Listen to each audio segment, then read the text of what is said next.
Hi friends, ఇద్దరు ఎలా బాగున్నారా? చెప్పు. ఇలా సూపర్ సండే కాబట్టి పోయిన వారం చికెన్కి వెళ్ళాం. ఈ రోజు మటన్కి వెళ్దామని మా ఫ్రెండ్స్ ప్లాన్ చేశారు. ఆ మటన్ ఏదో మంచి ఫేమస్ అంట, అక్కడికి వెళ్ళి చూపిద్దాం.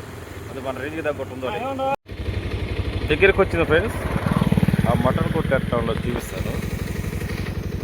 ఫ్రెండ్స్ గుంపులో మన స్పెషల్ కాబట్టి అన్ని బీఫ్స్ అన్నమాట. స్వచ్ఛంగా వస్తారు మన ముందే. ఈ చికెన్లు తీసుకుని జబ్బులు వచ్చే కన్నా చికెన్లు తిని ఈ మటన్లో ఒక అరకేజీ తీసుకెళ్ళినా బాగుంటుందని మా ఫ్రెండ్స్ తెచ్చాం. చూద్దాం ఎలా ఉంటుందో.